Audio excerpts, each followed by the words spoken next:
No, I need this. All right. Hello, everybody. My name is Cody. I am Trevor's best man.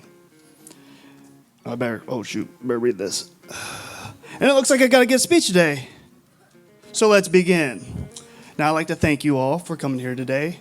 And I'd like to thank Trevor and Jennifer for allowing me to speak on their behalf. I better scoot back. Because some people might think this is a bad idea. Now, they did make one request. That was to keep the speech short. So, let's bring it back to 2004. Trevor just moved in the neighborhood, and he had all the cool stuff. Trampoline, motorized scooter, basketball hoop, you name it, he had it. But one thing with Trevor, he's an only child. He never wanted to share any of his cool stuff. There's one day I saw him jumping on the trampoline. Hey, can I jump on the trampoline with you? He yells back, no. Well, I didn't give up. A few days later, I saw him on this porch. Hey, you want to play basketball? He yells back, I don't have basketball. I ran back to my house, grabbed this beat-up North Carolina basketball, slowly losing a little bit of air, came back, threw it at him. He started laughing. I was like, so funny. He wasn't laughing because he just made a friend. He was laughing because this ball, as he would say, has a nipple on it. This ball had a little boob on it because the whole air loss. But we still played. Even though the ball would bounce in random directions, we still went on. From that point on, we were inseparable. High school, we were known as peanut butter jelly. Homecoming, we went to homecoming wearing peanut butter and jelly colors. I wore peanut butter, he wore grape jelly.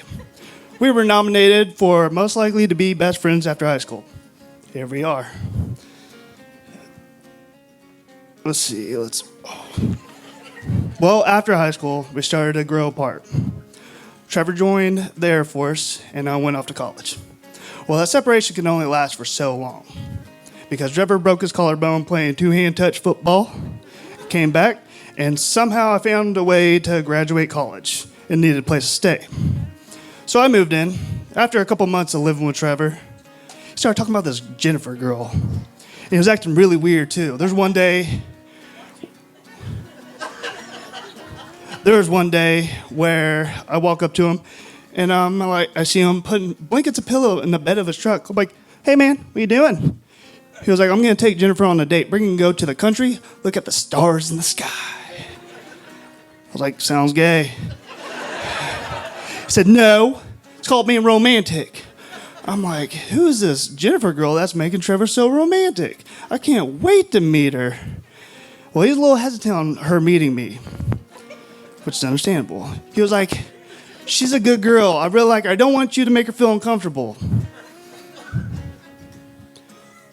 He was like, she doesn't even cuss. I eventually got to meet Jennifer, and the first thing I said was, F off Jennifer. But it's understandable why he was so hesitant on her meeting me. But I felt like I helped her with a big test, the real big test out of her. And that was meeting Trevor's mom. Now, for those that don't know Trevor's mom, she's an intense woman. There's that term, beat around the bush. She mowed that bush over a long time ago. I introduced my fiance to Trevor's mom. And the first thing she said to her was, if you hurt Cody, I'm going to kick your ass.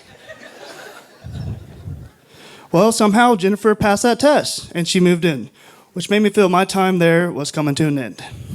But with my time still being there, I was going to make sure I gave this loving couple a couple challenges and difficulties, such as I never gave rent in a normal fashion.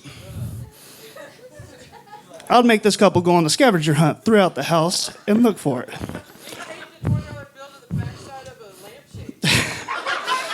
Or, when they'd go to bed, they'd turn the fan on and it would rain money on them. Another issue was, Jennifer liked to ask me a bunch of questions, and I helped her out. One was, probably the best story. She asked me the fastest way to de-thaw chicken. I told her to wrap it up in tin foil, put it in the microwave for 3 minutes. So as the microwave is exploding, Trevor walks in the kitchen, freaks out, tells Jennifer, don't listen to anything Cody says. Probably the smartest thing he's ever done. Well, I eventually moved out, which led to them just no more challenges, just love. Love for each other, and no more me at the house. Cause issues. Oh, shoot, I forgot what I was going to say. Moved out. Oh, yeah. I moved out, no more challenges, which led them with love, which led to Trevor proposing, which led us here today to celebrate the love of Jennifer and Trevor, which leads to me proposing a toast. I don't have one, but to wishing Mr. and Mrs. Stinson a happy marriage.